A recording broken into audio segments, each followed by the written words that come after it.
Hi guys, it's me Missy, I'm back, and today we're going to be playing a horror visual novel game called Tiny Bunny. I have never even heard of this game before, but I just bought it and it looks interesting. So, let's get into the game!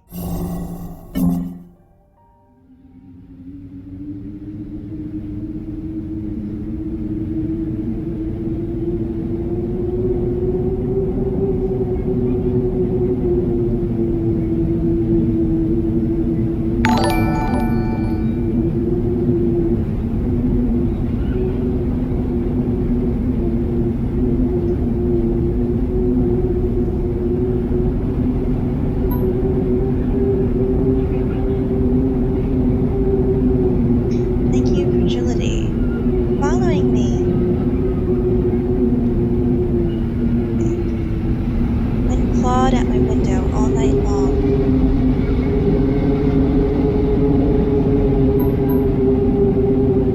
It wandered the fields and howled like a hungry beast. An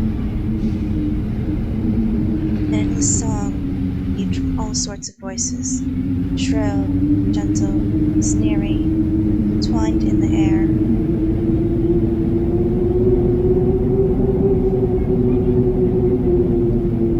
They were shouting and laughing, and arguing about something. Someone was running through snow while casting long shadows, and would occasionally come close to my bed.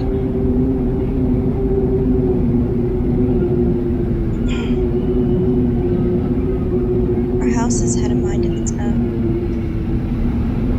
The creaky old mind filled with thought in its days, and was secretly trying to share its wisdom after us.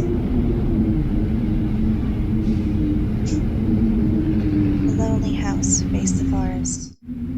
Dark green thicket gazed back with its hollow eyes, rustling, whizzing, swaying back and forth.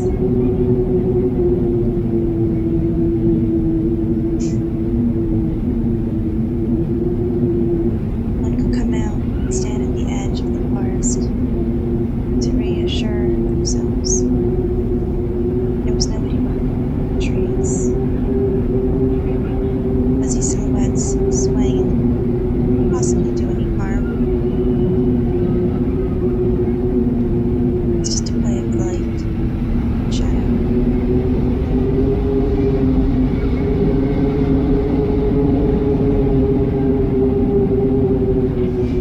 Just a play. I knew it was just my imagination. I was already 12 after all. Still. Oh Jesus, I didn't realize that was Fox's face. Goodness.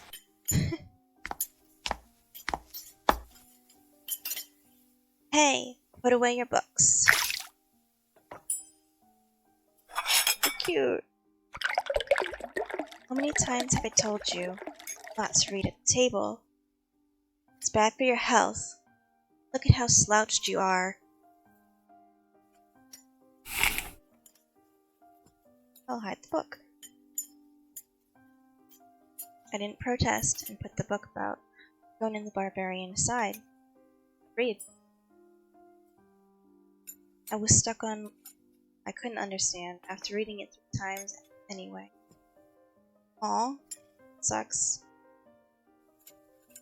Olya had already finished her breakfast and was munching on some cookies. She was so enthusiastic. She almost looked like your typical girl from commercials.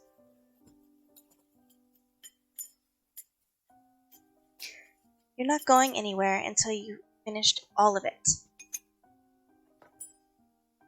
I, on the other hand, was still trying to drill a hole in the plate with my eyes, as if it would make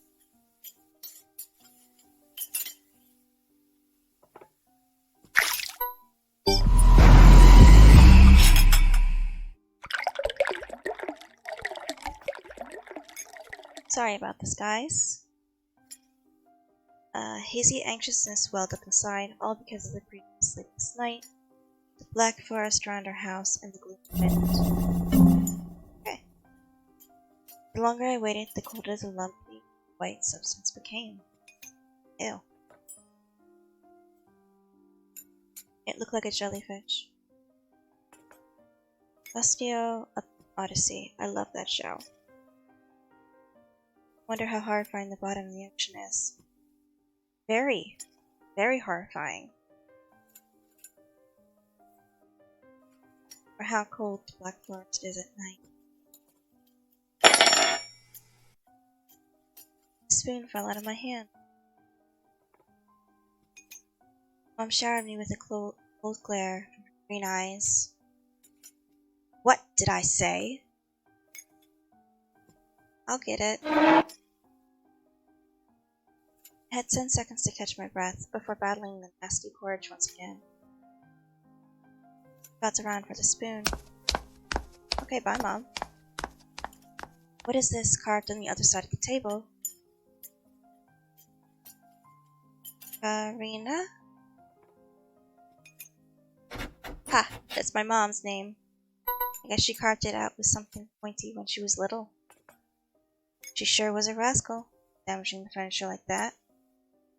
She would scold me for a week if I did something similar, though. Should I remind her about it? No, she's been in a bit of a bad mood lately. I imagined her being my age, sitting under this table. I wonder, was Mom afraid of the dark back then? Sounds coming from the attic. Or the thick forest.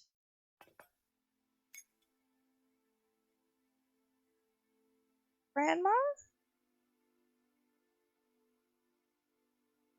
I imagined my grandmother coming into my little mom's room, sitting at the edge of her bed, while Olya, sleeping nowadays, saying this in her soft, smooth voice. Taiga is a special place, little girl. It's watching you closely, sniffing you out, trying to discern what kind of beast you are. If you're a good sort, it'll abandon you in times of trouble. But if you're a bad apple, it'll grab you by the side, drag you under the ground. That would be it. That's scary, Grandma. Thanks. Grandma was caring. She never fought with anybody, never yelled, never swore.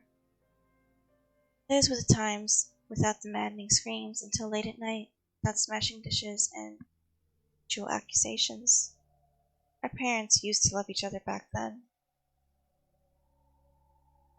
I remember listening in on one of the conversations by chance, talking about Grandma getting prepared for her funeral. She had already bought a casket. She called it her cute box. It waited for its time in the closet, patiently. It was black, bolstered with meat-colored material on the inside. I saw it when my grandma was getting buried. The house didn't change since the time she was alive. Only all of the photos were gone. Glass pictures with gray faces of my ancestors. They all had died. Oh, sorry. They all had a dead but watchful look in their eyes. Crawled out from under the table. Olya was being speak today. Sorry about that. Olya was done with her cookies and was looking at my share. A sly woodland critter.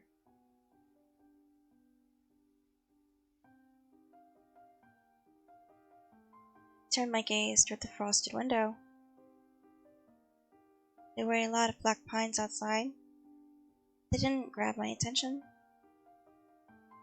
The pattern of frost formed a picture on the glass. Olya, look, it's a fox! Where? It was almost like those optical illusion things they put on the back of student notebooks. Mixture of lines at first glance, but if you blur your vision a little bit, look under a certain angle. Not outside, on the window! Look, here's the nose, and here's... Hey, eat up. Yes, yes, just a moment. I don't see anything. Hurry up, there's not much left. Ah, there it is. But it still doesn't look like one. And I'm telling you it does. Nuh-uh. It does. Stop it. These kids, I swear. Well, bye, fox. I couldn't see the fox either. It disappeared. Away. Only the frosty pattern similar to the stretched out nettle leaves kept creeping up to class. My dad entered the kitchen with long, measurable steps. To have a beard like his when I grow up. Mom would always ask jokingly, "Come on, shave it off. It stings." This is so long ago. Nowadays, rumbling doors and witty comebacks were an everyday occurrence. Oya always covers her ears whenever she hears something like that. What's the point in all this? Well, we're kids. It's all for your sake, Dad would reply, for the sake of our family. I always caught every sound in fear of hearing the most dreaded, deadliest word. It started with a D. D-I-V-O. I don't even want to finish it. It's scary to imagine that me and my little sister could be torn apart and taken into two different families. Anyway, your fox is nothing. I have an owl on my window. You and your owl talk again. You said you believed me yesterday. Has anybody seen my car keys? I remember leaving them on the windowsill. Right. Maybe you did, and maybe not.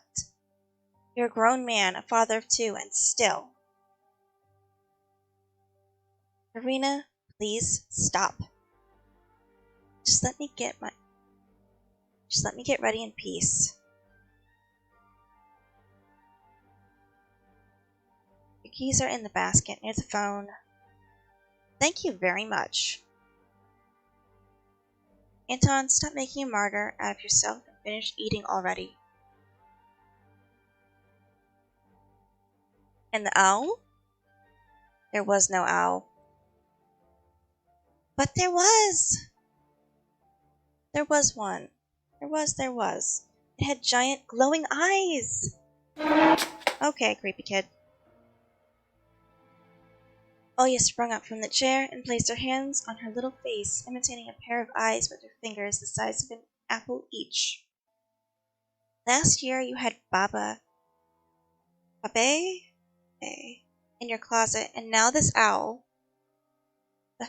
But I saw it. Oya shifted her gaze back and forth from Dad to Mom to me, but couldn't find any support. Have you thought about befriending it?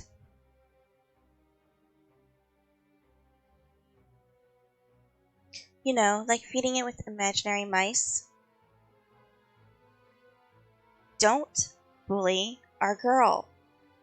She's just afraid to sleep alone because she's still little. Oya pouted her lips in rebellion and rushed into the hallway. The stairs that led to the second floor creaked. Mom gave Dad a strict look. Oh, that look in her eyes, it's so uncomfortable under it. Dad just snorted in reply and left, as he just found. A minute had passed, and the theme song from The Little Mermaid echoed through the house. It was stored on an incredibly worn-out cassette tape, which Dad had already had to glue together once. It's so easy to fix objects by gluing them back together. For example, how do you fix a relationship? Mom moved to the living room, and I was left alone, anxiously stealing glances at the window. Oya had trouble sleeping ever since we moved to this house. She would toss and turn or curl up into a ball under. Sometimes she would jump up in the middle of the night and turn on the VCR. Cartoons helped to take her mind off the troubles we had. Parents. Okay. Then Oya said she saw that giant flying monster outside her window. She became obsessed with it. Our parents did everything in their power. They tried every little trick to get rid of those ridiculous fears. Oya refused to sleep alone and didn't believe that the owl was just one of her nightmares. After the night, I was unsure what to make of my sister's words. What to think of it myself. You poor kid. Can nightmares be infectious?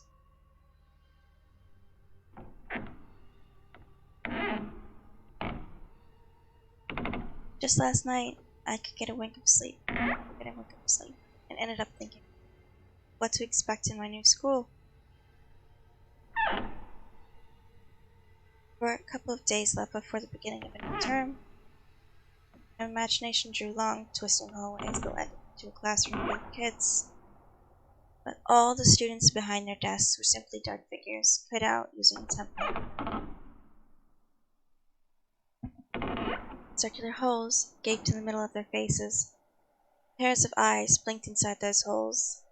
It was as if some completely different creatures were looking at me from behind the flat, black silhouettes. Cruel glares, filled with icy sneers, made me shiver from head to toe. Will I survive here? Won't they gang up on me and beat me down? Stomp on me with their bloodied shoes. Damn school can burn for all I care.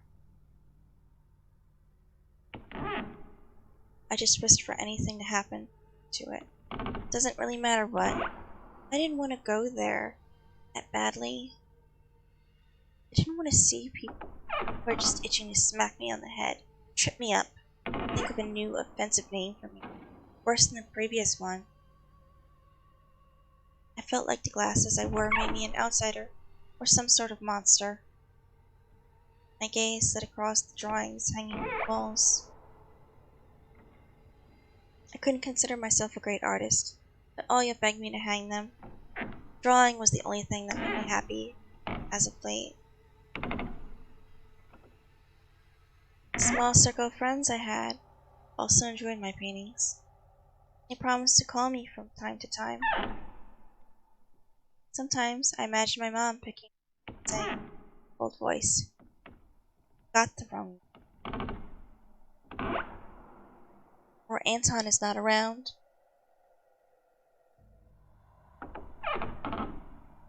Anton is not around. Imagine my future classmates lying in their beds, just like me, listening to the howls of the invisible werewolves outside their windows. My new classmates will like me, after all. But who would ever like a boy with sick glasses?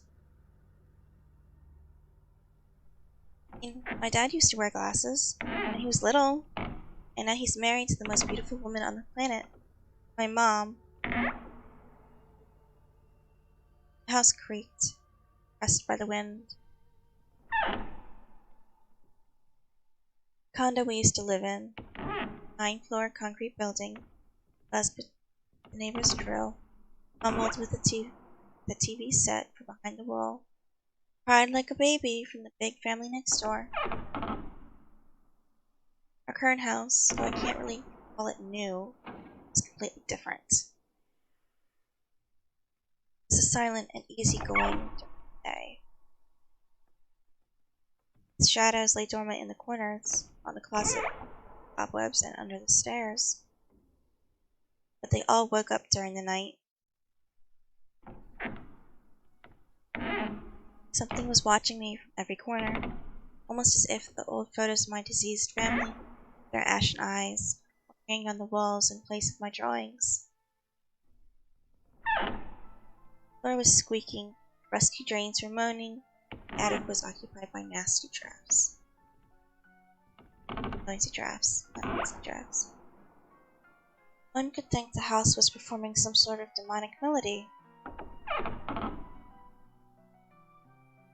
Then I realized I was, in fact, hearing music. It was already playing, for a good while. Somewhere at the edge of my perception, I was mixed in with the sounds of the wind, the creaking old house, thoughts too.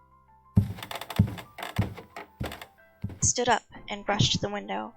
I wanted to reassure myself that this music was nothing more than a product of my imagination. It's not like someone is playing it there, amidst the cold, snowy night, right?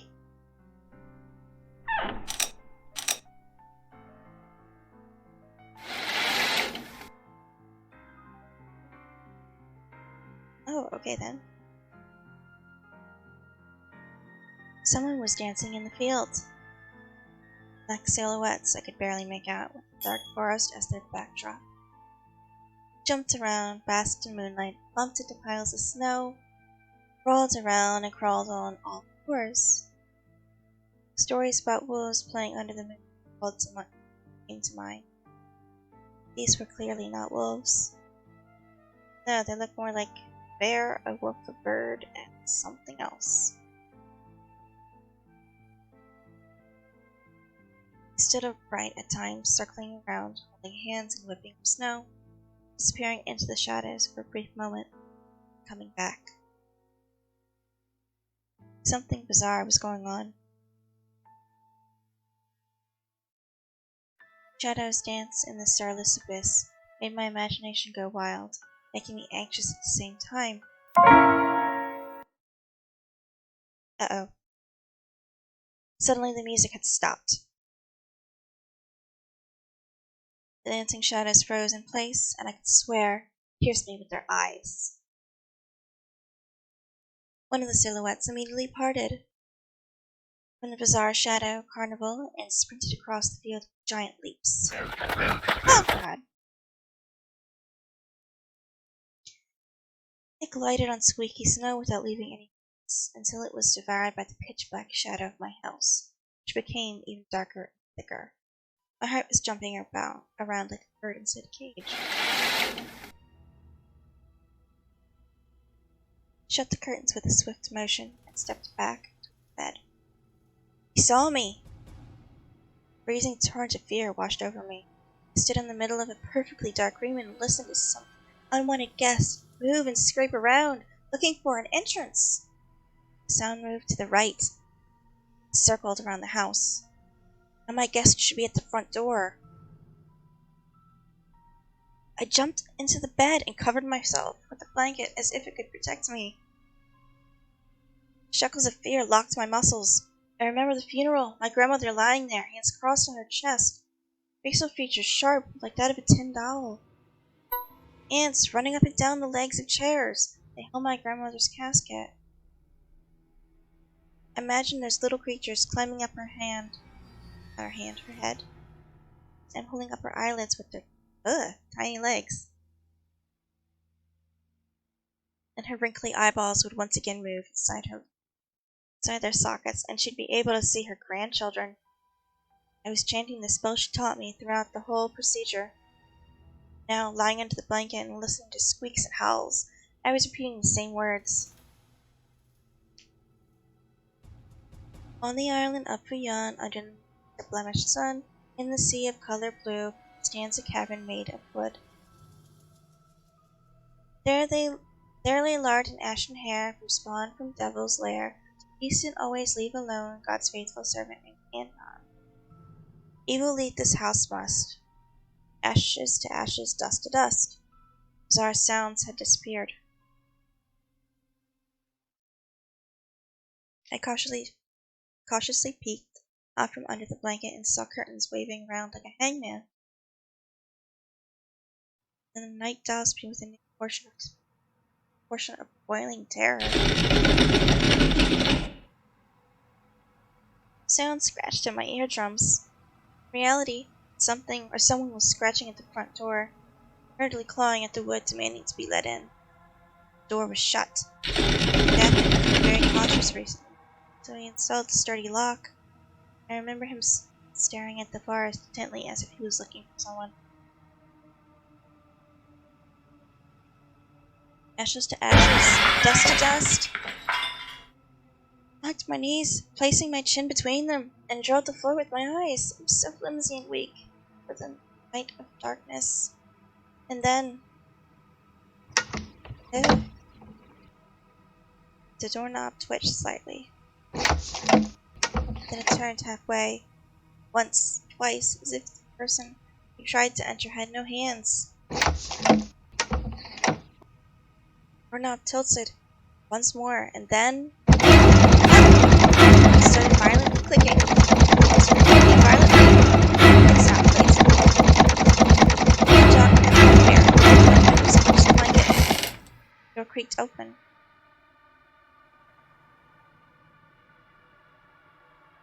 Wind taunted me, moaning inside the tin drains. Now, we'll see.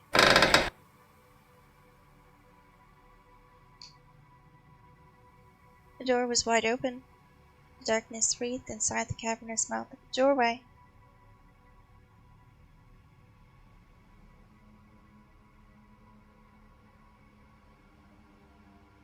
It was as if the night itself was calling out to me, flapping its black wings and squeaking rusty hinges.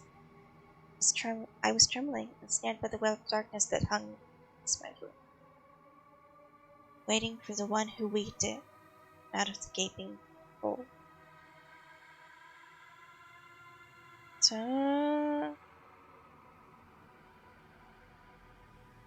my abdomen tightens, and my chest rose up, ready to exhale a desperate scream. But before I was able to do anything, darkness asked me, "Tony, you asleep?" My sister's pale face protruded from thick shadows. I almost screamed from relief. "Oh yeah, I'm not sleeping. Did something happen?" Oya frowned and stuck out her lower lip, a clear sign that she was about to cry. "It's there again, staring at me. Shoo her away, Tony. Please. I'm so scared." The fear that was tormenting me just a minute ago crawled away and hid somewhere in my stomach. I needed to calm Oya down. "It's just a dream, silly. Don't be scared. Dreams don't bite. No one's going to harm you." Oya sobbed. She was trying her best to believe me, but was I sure of myself? "I have an idea. Let's go to your room and watch the video. Sleeping Beauty, for example. You like that cartoon, don't you? Why doesn't the Sleeping Beauty have a prince? Why does the Sleeping Beauty have a prince and I have this scary bird?" That question took me by surprise. "Alright, let's watch Cinderella." Thoughts became tangled and fuzzy. What was that? It studied me with its eyes while dancing feverishly under them. Darkness was clinging to the window, and it by grandmother's old chants. I couldn't be satisfied with the feast of lard and long ashen hair. "Tony, you coming?" "Yes, yes, just a moment."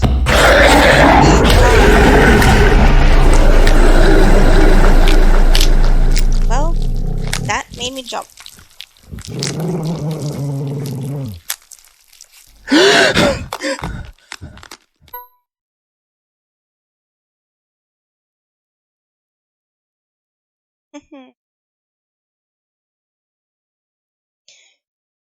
Okay. That's why I didn't want to laugh at Oya and her owl in the morning.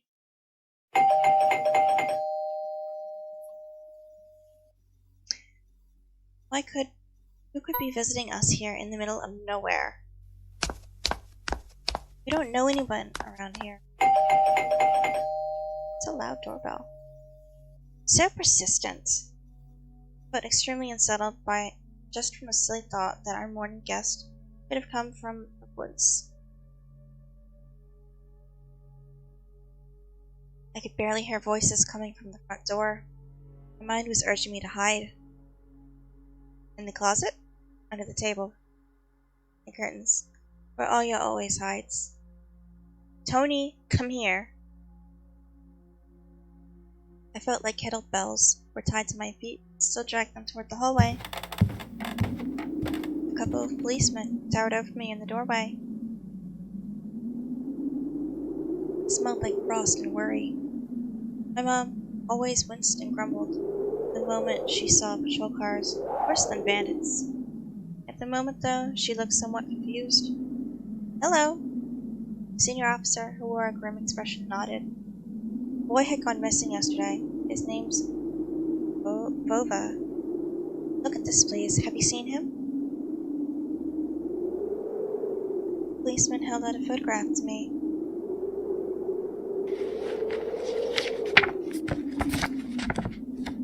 It was a ginger boy around the age of elementary school pictured with the wall carpet as his backdrop. A striped cat in his hands, or a wide smile. No, I haven't.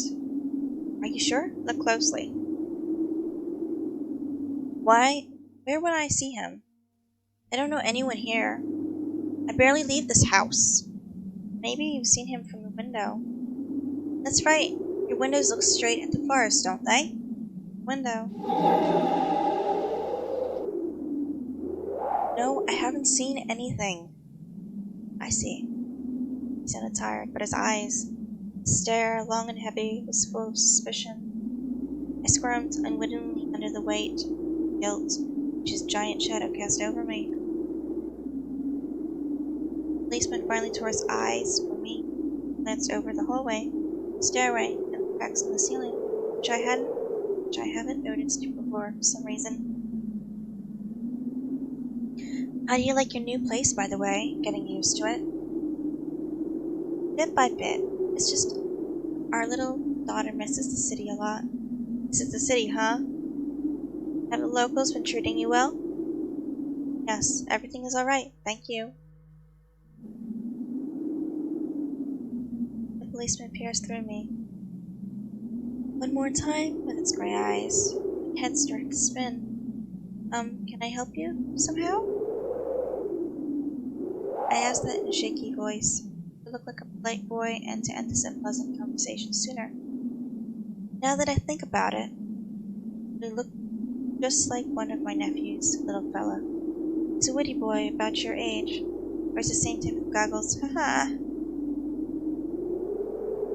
Always engrossed in reading those mystery novels.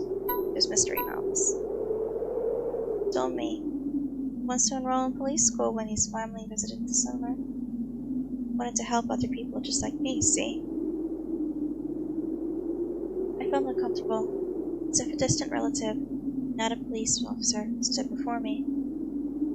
You know what? Little boys like you should stay at home. Steer away from trouble. Things have changed. Times have changed so much. Mom interjected in a cold voice. You don't say. Ah, well then. What grade are you in, Tony boy? 6th.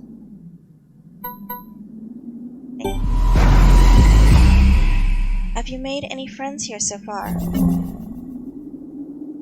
No, not yet. I'm doing what I'm going to do. Oh my goodness. I'll be going to school for the first time after the break.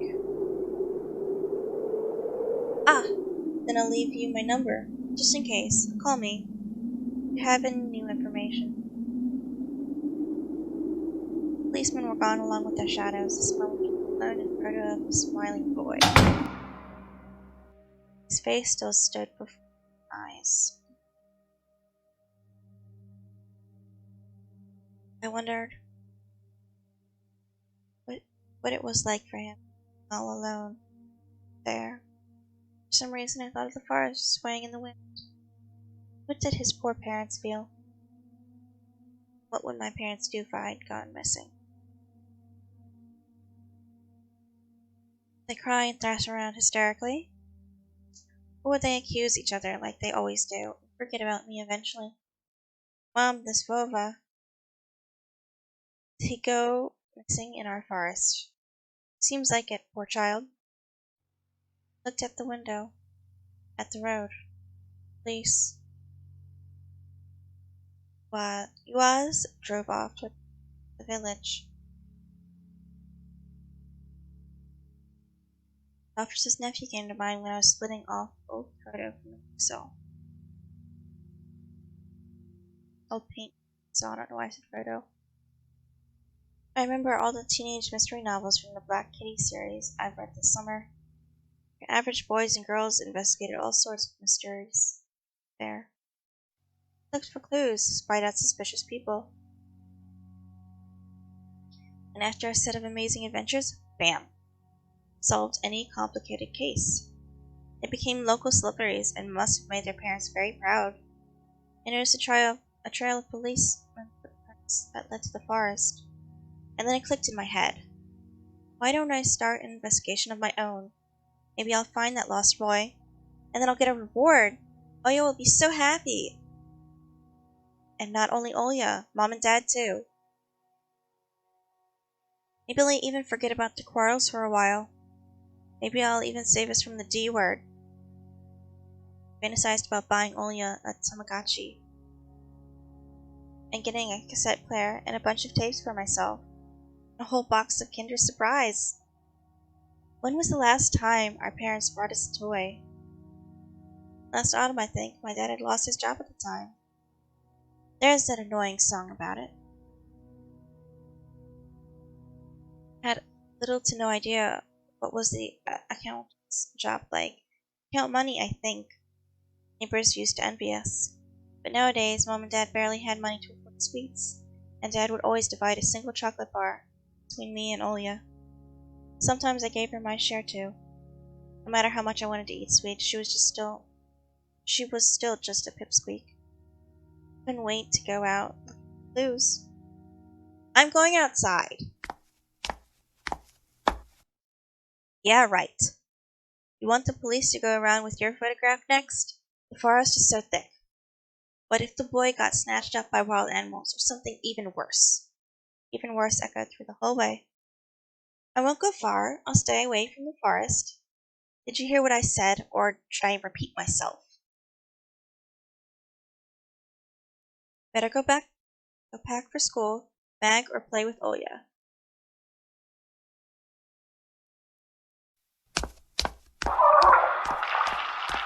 The sound of splashing water came from the kitchen. It meant that the argument was over and Mom had the last word.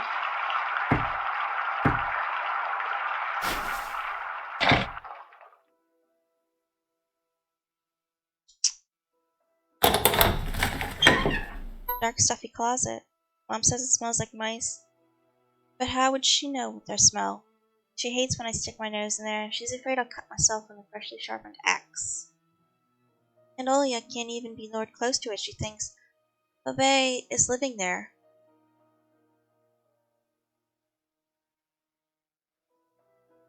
I tried to help her fight her fears once. I opened the door and turned on a dim lamp so she would see. There was nothing but cobwebs, dead tools, and scratched walls. She still didn't believe me. And I liked to hide in the closet and listen to Oya count outside. 1, 2, 3, better hide from me. And then drag her feet on the creaking floorboards, hoping that she wouldn't need to look for me in the cramped monster's den.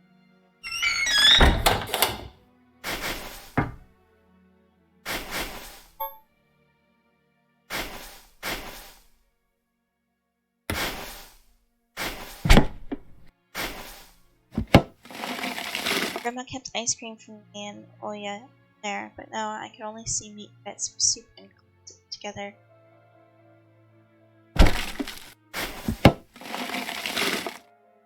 Bits from soup in a pack.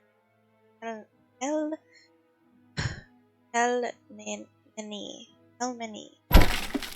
Yeah.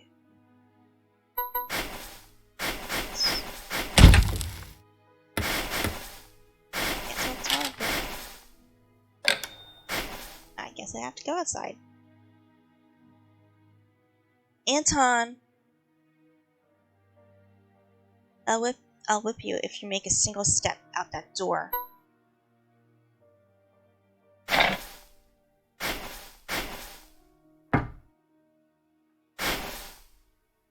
You need to distract my mother somehow, or I'll get scolded and my ass whipped with my dad's leather belt.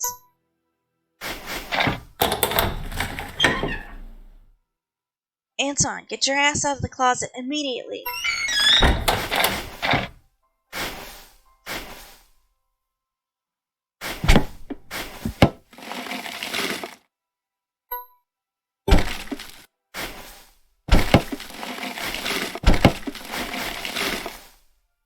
Okay, skip, so...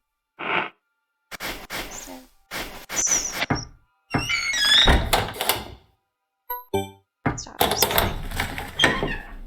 Okay,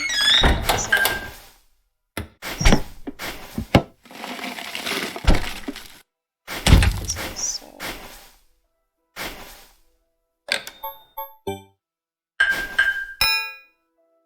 Ross had seen so many people come and go in his house. It was black, as if it absorbed all human sin from the long years it was hanging under the ceiling. After Grandma died, Mom was going to take it off and hang the horseshoe in its place. It's a lucky charm, but she cut herself with the cross's sharp corner. It almost fell from the step ladder. Dad called it a sign from above and ordered the cross to be left alone in its rightful place.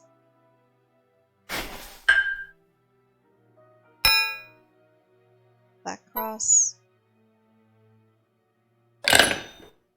Sometimes I would just pick up the phone, listen to the low hum of the zoomer, and disappearing engine, imagining the wind howling and the ice sliding towards.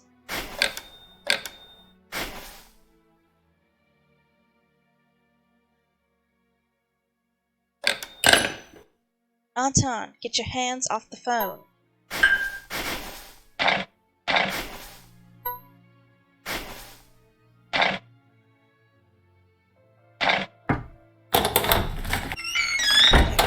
Closet.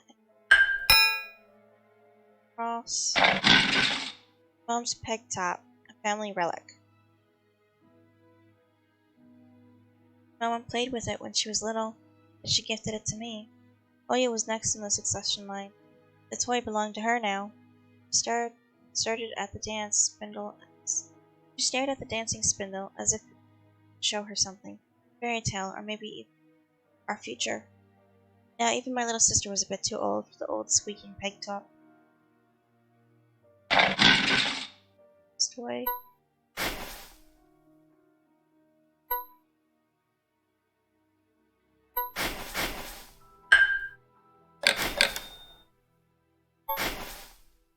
Still.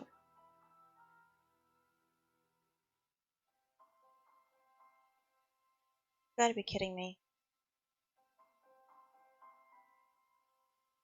I know I've been streaming long.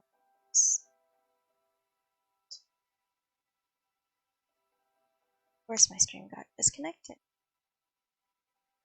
Okay.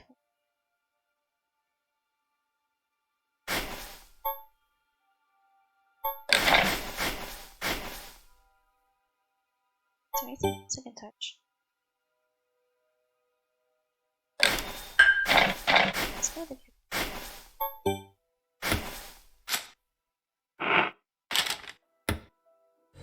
Distract Mom.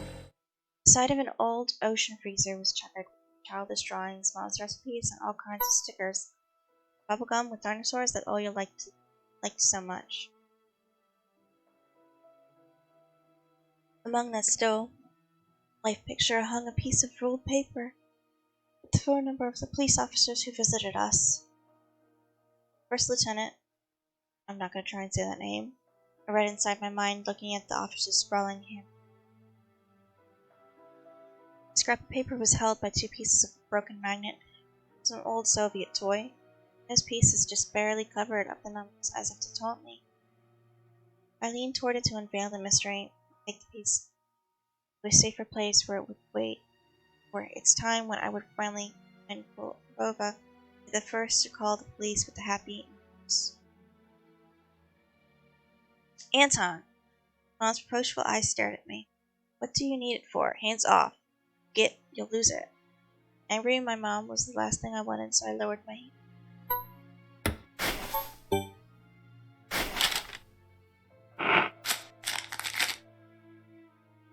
The decrepit, and stain-covered calendar was once my favorite form of entertainment at Grandma's house. I remember waking up and running to the kitchen so I could tear off yesterday's leaf. First thing in the morning, as if the coming day would get lost in that like a forest without my help. One day closer to New Year's, one day closer to Grandma's funeral. I've touched this calendar for years now, since the time they started writing dark and spooky death chants that only consisted of funny proverbs and superstitions, to be exact. I grabbed the dusty calendar leaf with caution and it tore off effortlessly. Sadly, the spooky descriptions from childhood were still there. 7 horses carry the log, if 7 can't carry, bring the 8th from a fairy. They will take it away and never come back. This is the fate of the log. This is the fate the log cannot escape. I crumpled the gray leaf and threw it into the waistband, hoping to get rid of the anxiousness that washed over me. It was spreading inside me like an stain on blotting paper. I won't touch it ever again. Emirkam of Russia has declared the state of emergency due to adverse weather conditions. According to the weather forecast, a cyclone is moving through the region. Expect heavy snowfall, blizzards, and snowdrifts on the road. Keep your eyes open and take care of yourself. I took a peek at Mom's crossword. She would get very angry when someone gave her advice. So me and Dad faked knowing the answer and being about to reveal it all the time. I smiled at the fleeting thought. Vertical 9 letters, the name of the Philistine deity that protected them from viper bites and had named the Lord of Flies. Second letter is an E.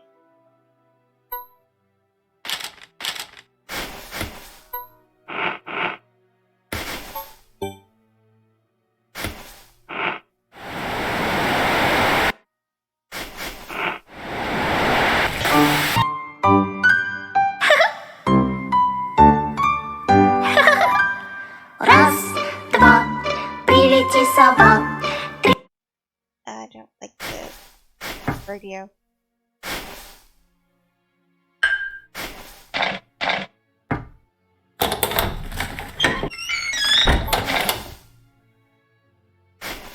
Jim.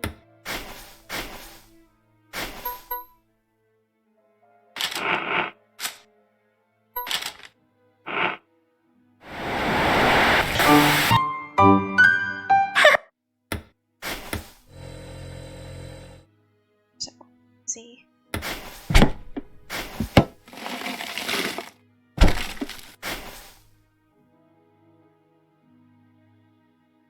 And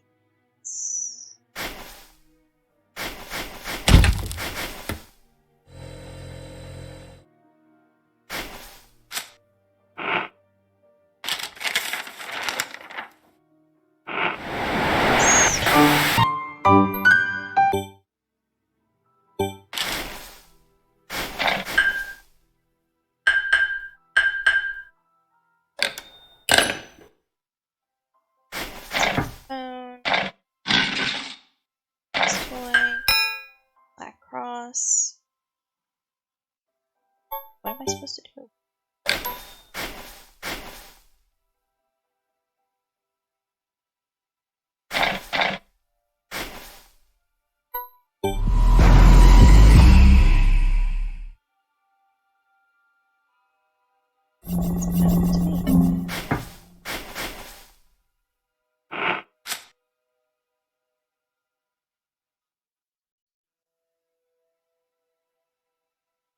It's difficult to light on, but there was no other way for me to.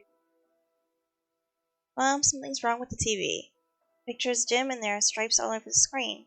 Mom's face became visibly distorted. Ah, you're killing me here. So have you had enough of shooting those stupid ducks now? I told you the scope will go dim because of your console. Where will we find a TV technician in this hole, huh? It's just the settings? Please go see for yourself. Strange, it worked fine in the morning. Maybe the snowfall messed it up. Mom rubbed her hands clean of her apron and her apron and went to Olia's room. Really, it was that easy? Run, kid, run! I opened the front door. I opened the front gate, went to the field carefully so Mom wouldn't see me from the window. And I crossed half in the distance towards the forest. The snow pile became as high as my knees. I remembered my nightly fears. I saw the silhouettes around here. They're jumping around, holding hands. Hypnotizing music started playing in my head all on its own. In the light of day, those distant figures felt like a simple dream. The sun turned my nightmares to ash, and the aftertaste was still there, distant ringing in my ears, distorted shadows, crawling on the snow alongside me, and a barely audible whisper in my head, blurry and almost kind. Everything was silent, so silent I felt like the world was totally empty. No ground, no sky, no parents, no Olia. Time reached its limit, a one-way trip that ended at the forest's tiny stockade. Sometimes silence was much scarier than any scream. Parents would scream at each other while arguing, and both me and Olia turned to stone, listening to them. Then always came the silence. Our apartment became days before. It's hard to remember the last time Mom and Dad joked around, laughing, or spent time together. Almost like all of it was a previous life. When they kissed with Olia present, she always frowned and snorted in pain. But one day it all changed. Something important had left our home. Something scary filled the remaining void. It was as if a fire broke up, and our parents were hurriedly packing our belongings, trying to save themselves and us. Who, though? People with dead, cold eyes who sometimes visited us in our previous home. Eyes that only saw balls of worms on the background. Somewhere far away in a siren was going off, trying to warn us of the coming peace. I shuddered, chasing away my delusions and looking around. It was only me, white fields, and the wind that was moving up, icy dust, belts of powdered snow. I squinted from the sun between my eyes into the sunless forest, especially dark in contrast with the blinding mountains. Knobby tree roots slithered under the snow like fat snakes. Rotten leaves and coniferous pines frozen into the ice. Dry, prickly branches intertwined, bringing up uncomfortable thoughts about fences. Were they protecting the forest, or were they keeping something from breaking out? Some object was hanging from one of the pointy branches. I tried to get closer, drowning in snow, and when I almost got to the edge of the forest, I saw it like a one-winged bird hung in the snowy darkness. Should I take it to the police? The senior officer looked gloomy, but he still reminded me of Captain Casanova from my favorite TV show called The Street of Broken Lights. He's always anxious, with a tired look in his eyes, but still brave and strong. Will this mitten help them? The lost boy? Oh, I heard a distant shout. It seemed like it came from the river. Vova! As if the trees were calling out to someone. Vova! It sounded closer to me, and someone was standing there, behind the trees, fighting. Vova!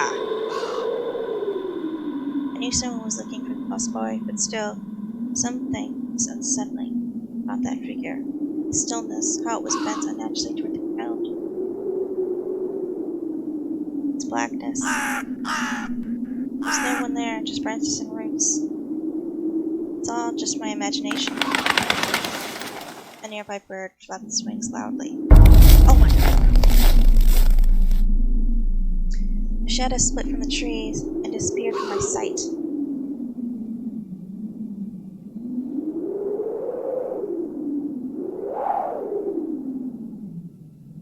I looked away for just a moment, but when I turned my gaze back to the same place, it was gone.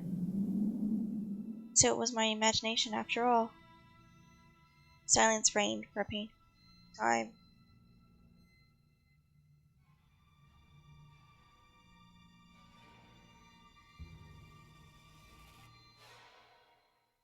My muscles were tightly sprung, my heart was beating somewhere in my throat. Noise, any little movement, any small whisper, thicket, and I'd sprint. And nothing of the sort happened. I looked at the mitten once more.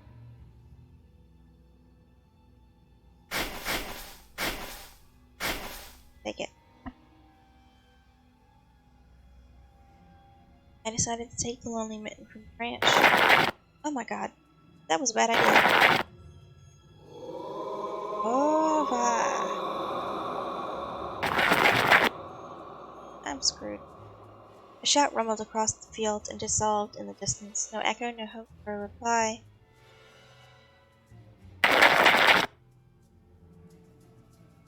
I stepped toward the bristly tree and tried to calm my mind. It didn't budge. Pulled harder, the branch cracked and tore off, landing in my hand with a squishy sound. All too heavy, wet. I squeezed it without thinking. Something dark spilled from it. A tiny string between the snow. Steam rose from the snow pile.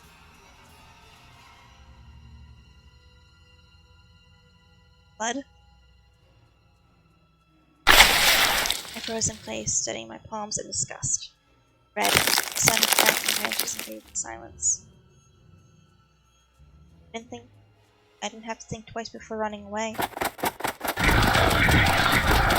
Someone was chasing me in the darkness, breaking pine branches, closing the giant leaps. Snow was slowing me down. Crazy thoughts flew through my mind. I'll get caught. They'll get me. I'll get dragged into the thicket. I'll be gone forever. There was one more voice, probably one of the reasons it gave me strength, spurred me on. You can do it. Don't stop. I felt like the sound had come from a beast, rather than a single one. My nostrils sucked in freezing air, they sensed my fear. Two giant wings flew above my head. An enormous shadow flew over the clearing, a hoot, a wheeze. The bars were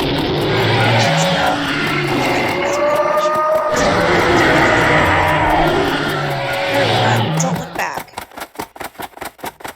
I felt like I was inside a nightmare. The snowy clearing became a viscous quicksand. I was stuck in place. My leg was a track, just caught by a new one, even deeper than before. I continued to drown, sinking deeper and deeper with every desperate push. Was snow ever this sticky?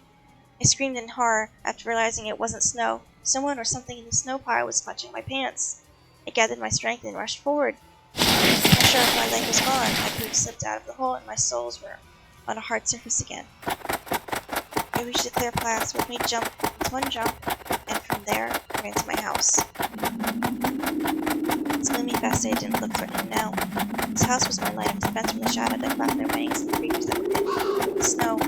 I tripped over the doorstep and smacked into the door. In all my hurry, I still managed to notice the claw marks, as if a dog was striking the wood with its paw the minute we let in, so I could escape the cold. I hadn't noticed these marks when I was leaving. The heartbeat in my ears was much louder than my surroundings. I heard whether someone was following me or not.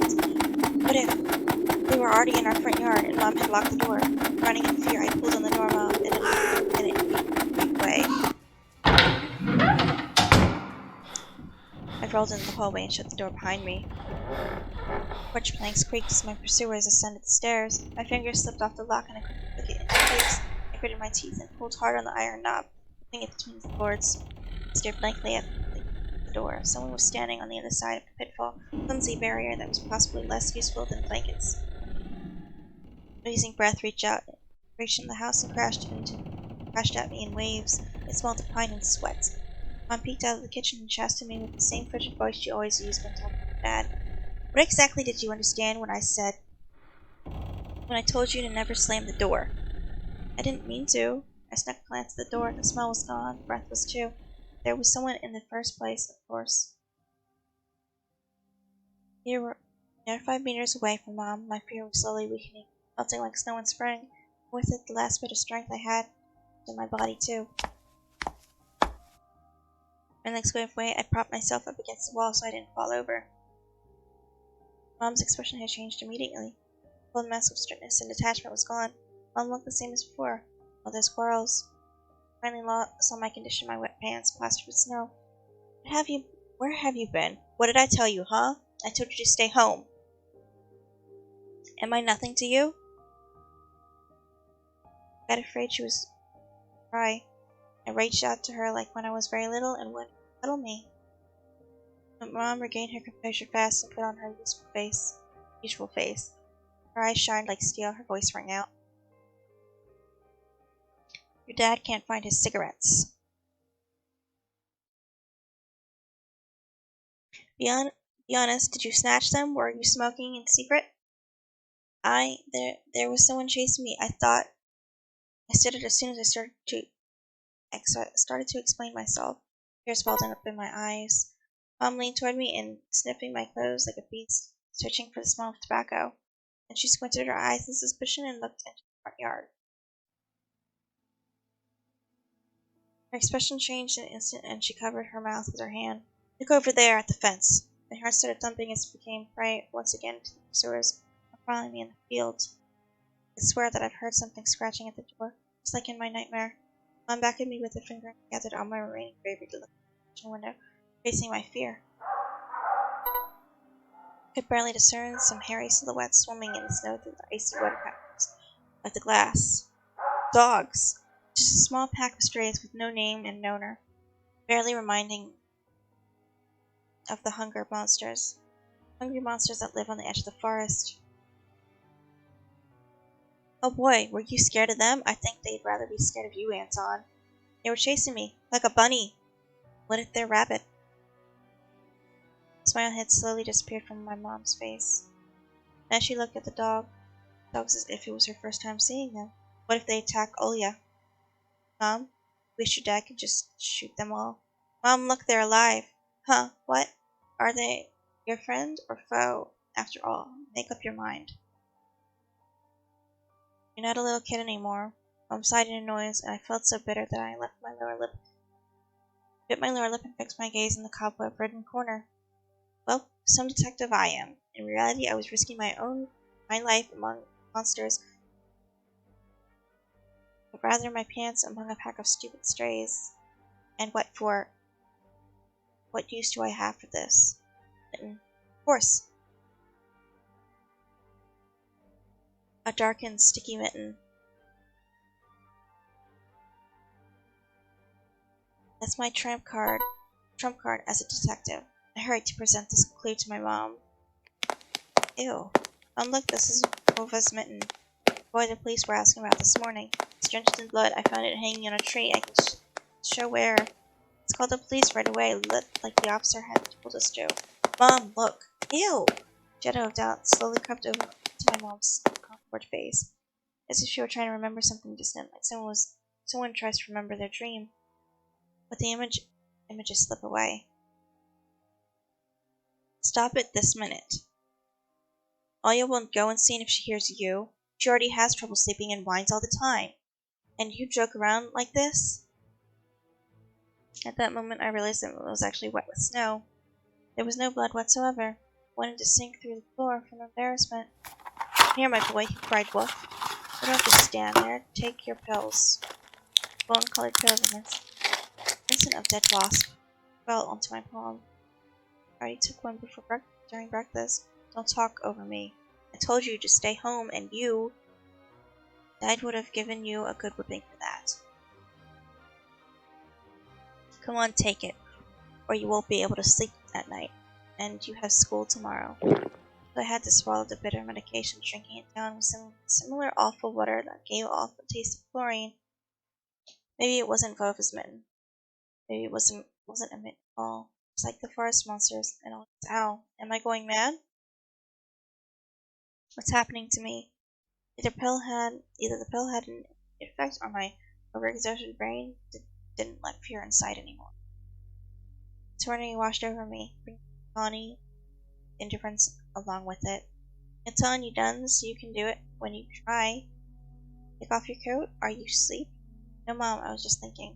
What about, I wonder? It's just something silly. Mom scrutinized me with suspicious eyes, as if she wasn't sure I was looking at her own son, not some doppelganger. It came from the east. Is everything alright? You had the exact same expression when the policeman asked you about the window. Alright, Mom. She heaved a deep sigh. Fine. It seemed like the house had changed. The sofa's fabric had become discolored. Fingerprints appeared on the bathroom tiles. Light bulbs also felt different, yellower. The saliva inside my mouth had a different taste. Melody from Aladdin could be heard from the upper floor. Ollie was done rewatching her favorite Little Mermaid episode and switched to other tapes. I slowly changed into my home clothes, stopped before the sink, and studied my reflection in the mirror. I was trying to solve one of those spot the difference puzzles. Then I went upstairs. The forest Iago's voices died down. I walked past Ollie's bedroom and slipped into my room. My own.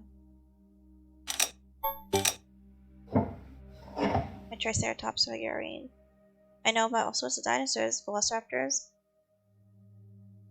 Afroventurus, something else.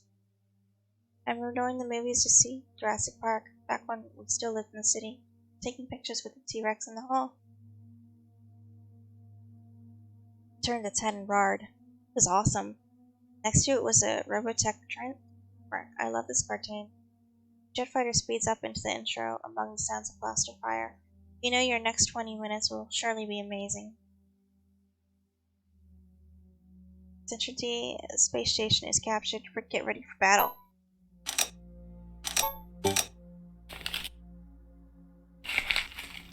I dreamt of becoming an artist's dad brought home my first comic book. My magazine was the coolest. I especially liked the big space related edition with alien monsters and that funny episode about gender me. I started drawing all kinds of stuff since that day. I seemed to be getting good at it. One of my letters even got publication in Fly magazine. Maybe someday they'll even publish my comic. Monsters, Ghosts, UFOs. Encyclopedia of Paranormal Phenomenon from Roseman Publishing. I've learned about the Loch Ness Monster, Medusa, Gorgon, and Bigfoot from there. Olia is always scared of the book. She could barely handle shifting through the monster and alien section with me. The middle part where they start to talk about ghosts really freaked her out. I remember hunting ghosts after I'd read that book. I measured the distance between items on my table every evening, checked if they moved due to some supernatural force come the morning. They didn't. To be honest, what was I expecting? To meet Casper the ghost? There's feet there. Oh yeah? The first time I was from during the day. Tangled tree branches in the distance and the snowy field between our house and the forest brought mist to my eyes. But sometimes I would still catch myself looking out the window at the thick, icy treetops instead of doing my homework.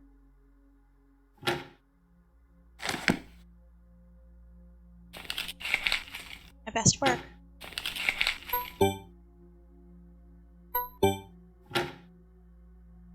One of the drawers was empty. I hid the mitten there. Achievement unlocked. A simple action drained the last bit of strength from me. I sat on the bed. Only then I noticed there was someone behind us. My tired hand dropped the sheets. Whether it was due to medication I took or the stress I underwent, the room began to contort, as if the wind was blowing the walls out. Sails, rooms, corners, bent and undulated. The only stable thing in the whole room was the big saw on the curtains. A piece of cloth was stuck to my visitor, just like a savant of sorts. Ilya? Who else would be standing there? I stood up and licked my lips. Ilya, it's so funny. The silhouette was empty. It was enveloped softly by the curtains, as if there was a thicker layer of darkness there, not even. I reached toward the curtain. Numb, dumb, my heart, controlled by medication. Winds sang in the field with a chorus of voices. For a second I wanted to return to bed, just lie down and watch the person behind the curtain, knowing full well they were looking back at me. They were looking without blinking, waiting for me to fall asleep. Plastic rings rustled against the holder, and I pulled open. Hi, Olya. Gotcha! I knew it was you from the beginning. Blindingly bright halo lit up above Olya's head with the setting sun as the background. My sister was shining. She was just a baby. Dad always used to say she was shining with happiness. I always retorted, Dad, But Dad, she's not some flashlight. But I brought her to the window one day, and sunlight poured on her smiling face. I felt like I was holding a child woven from light. I saw everything. Oh, really? What did you hide? Just like my mom. She was little before she put on her sad mask of tiredness and switched to her not ending tone of voice. Nothing, just.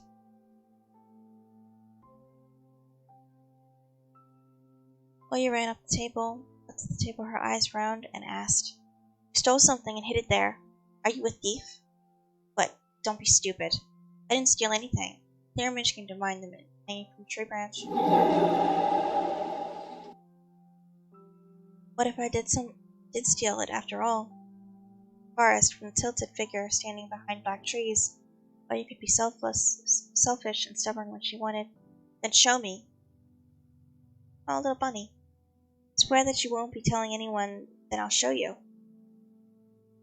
Oya wore a plotting smile. I swear on Mom's heart. I know she heard in one of the things about the pioneers we watched. Don't say things like that. Oya nodded and made a gesture with her hand, locked her mouth with an imaginary key. She was filled with curiosity and was splashing, that was splashing in her giant eyes. I opened the drawer, and Oya leaned in, holding her breath. Like there was nothing. It's not just a simple mitten, some sort of exotic creature. Is this someone's mitten? She said that as if she couldn't understand what she saw. A certain boy lost himself. Now you do understand how dangerous it is for kids to wander into the forest, right? It must be really cold out there.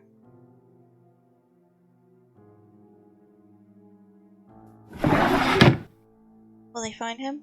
They will. Policemen are going home, house to house, showing his photo to everybody. Olga traversed the room with hair and pressed her tiny palms against the window. And why are they going to houses and not the forest? Are they scared? The question caught me off guard. Police aren't scared of anything. You're right, flashed in my clouded mind. They really check every nook and cranny, where darkness, cold, and whispers of icy branches dwell? If that's the case, how did they use the mitten? Or did it appear later for me? Change the topic. As if trying to get Oya as far away as possible from the forest thicket. Maybe make it a reward if I go and find this boy myself. A lot of stuff like Field of Wonders. Sounds cool, right? Oya wasn't listening to me. She was piercing the forest with incredibly adult eyes, characteristic for her. What if they all got him? Nonsense, and all won't be able to lift him. You know what? I was picking up words with an utmost care. I forced them out of my overexerted brain. Stay away from the forest. I think it's how should I put it?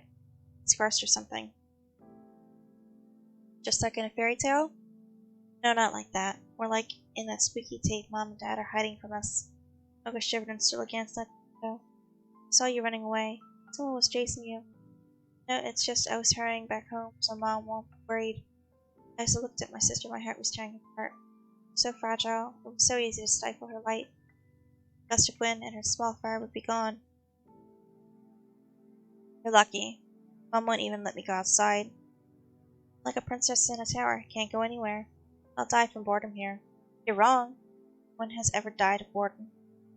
And you have me under me and your cartoons, and Mom and Dad will be good to each other soon. You know what I would wish for on my next birthday? Wish for Mom and Dad to turn into children, so we could go and play together like we used to. And if you'd make them as small as bugs, we could place them in a box. Oya giggled and tugged at my sleeve. Tony, let's go watch Aladdin. Fatigue went over my desire to be with my sister. I was washed over by some sort of heinous apathy. Too tired, I don't want to. Come on. It's so boring alone and Mom is always busy. You can pick a cartoon you haven't seen before. All of our tapes by heart at this point. Not all of them. You haven't watched Peter Pan. Or how you fell asleep in the middle of it. So much happens after that. Let's go, let's go. Maybe a bit later. Should I tell you how it ends? Let's leave that for tomorrow. I won't tell you tomorrow. Look. I know, let's play hide and seek. No, Olya. Draw me a dino. Olya, please. Draw it! Draw it! You leave me alone already. Blurted it out without thinking, and then I was immediately back. I never screamed at my little sister like that. Olya stared at me in shock. My lips started trembling, a precursor to tears. My chest was seething with disgust and embarrassment. What's happening to me? I had to prevent Olya from crying. Alright, you win. Let's go watch cartoons for a bit. I don't wanna. I come up to her, putting it on her soft head. Let's go. Let's go watch Peter Pan. Boo, you'll fall asleep again. I smiled and looked at her chin. Her eyes were wet and felt bottomless. I promise I won't. And I'll draw you a full Triceratops tomorrow. Hooray! Triceratops. Oh, close enough. Leo rubbed her eyes with the sleeve of her pajamas and a shining smile to her face. I'll go ask Mom for her comments with condensed milk and bread and heat tape. Bread is fresh, just like how you like it. Alright, just be careful to spill the milk. We'll be yelled at again. Wanna bet Olive won't spill the milk? Tape is somewhere in the nightstand, look for it. We get disappeared in the doorway. I dragged my feet into the neighborhood.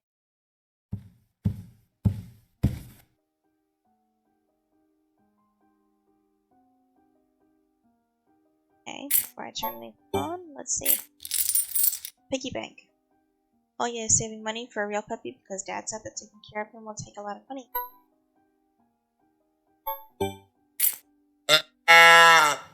Olya has countless toys, and an old teddy bear in the main attraction here. Olya doesn't sleep without it.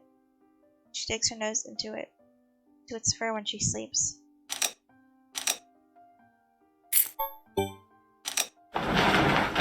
A scary window while Olya sees the accursed owl every night lurking in the dark. Olya keeps curtains open during the day. Just as soon as twilight comes, she shuts them tight so she wouldn't see the pair of hungry eyes outside.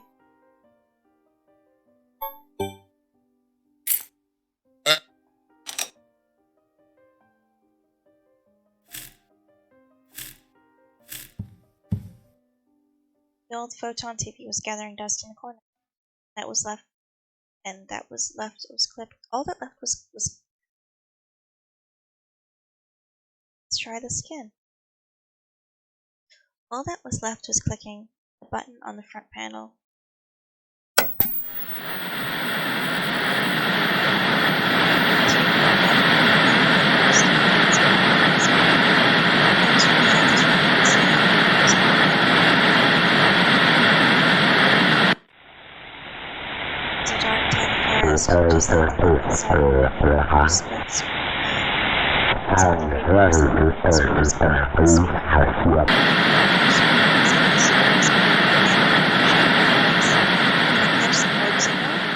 Local TV stations only really showed Soviet cartoons, and even that was pretty rare. Only just recently I used to always watch tech before school. So awesome. Maybe I should tinker with the antenna if I catch this channel again.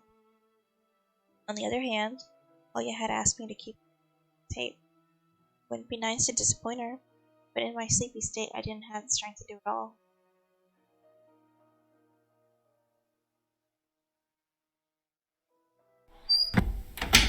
I sifted through the shelves for the dolls and hippos for kind of surprise.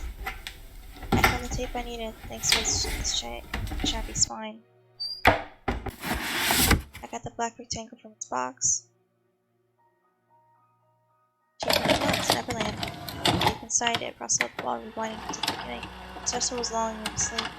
Drowsiness attacked me while I was squatting on the TV.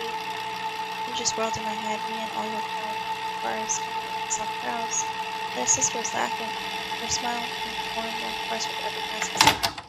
I noticed the clouds on its part, behind the bristly pine tops. Swampy darkness slept among the trees. The winds are no longer able to hold us, and Olya. You haven't started without me, have you? My sister brought the tray with uneaten bread and a whole can of condensed milk. I rubbed my eyes. No, come sit. Mom and Dad are arguing again, going through the routine Rough times again. Rough times are lame. On the screen, Wendy was hiding Peter Pan's shadow in the dresser while he was entertained by dog Nana. Maybe Mom and Dad will buy us a dog too. Yeah, right. I'll have my own dog in the Neverland, and a cat and a parrot. Oh, he spread a slice of bread with a thick layer of condensed milk and handed it to me. Have you lost all your baby teeth? Obviously. I frowned deep in thought. Peter Pan has baby teeth, but if they won't let you go in his land with adult teeth, well, think of something. I'll ask Dad to alter your age in the passport. And why would Dad forge documents? I took a bite from the sandwich and started talking with a mouth full.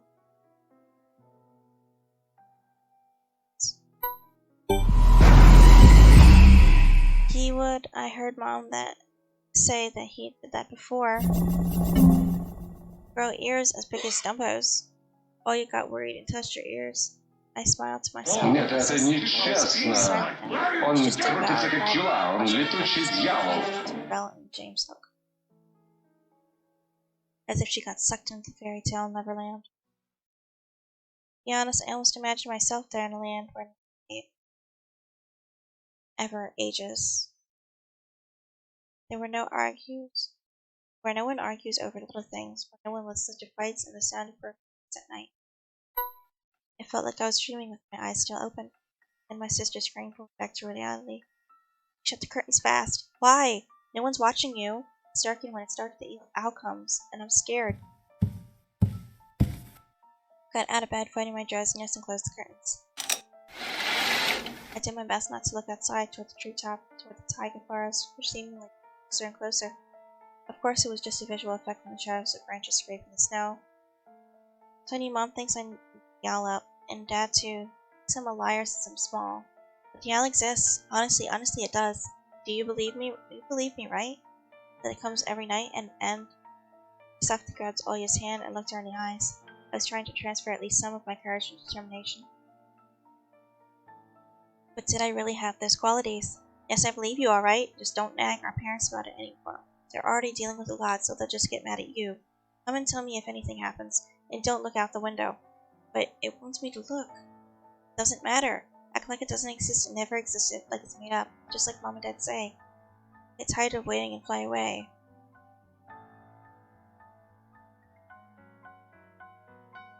It was madness, but after everything that's happened recently, I was more and more inclined to believe Olya's owl existed.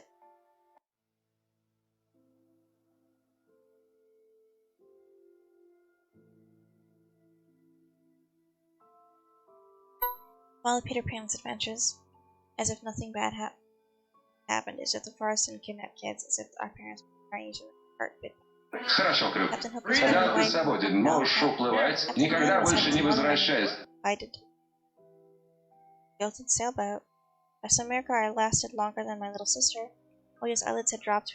She started snoring lightly, resting her chin on the side of the bed. I stood up and left Olya's room. I was looking out the window, studying the field when Mom peeked into my room. Enough playing around. It's your first day of school tomorrow. Go to bed. You should sleep properly. You don't want to be teased being sleepy, right? I always think everything's so simple, and if sound sleep, I'm sure my classmates would like me. I would myself with a kid. So my neck and listened to the house humming to something invisible rustling in the corners. My inner voice had a question for me. Do I want to hear the mysterious flute again? Yes or no? Maybe it's just a part of growing up, and I can't understand my desires. The forest wailed behind the barrier that was my walls. Some ethereal entity wandered the fields. Branches struck as if calling to me, when held on and on the night. Thoughts were like annoying flies that entered my head. I didn't notice how I fell into slumber. Achievement unlocked, True Detective. Thank you for completing episode 1 of Tiny Bunny. Did you enjoy it? Cool, I completed episode 1, guys.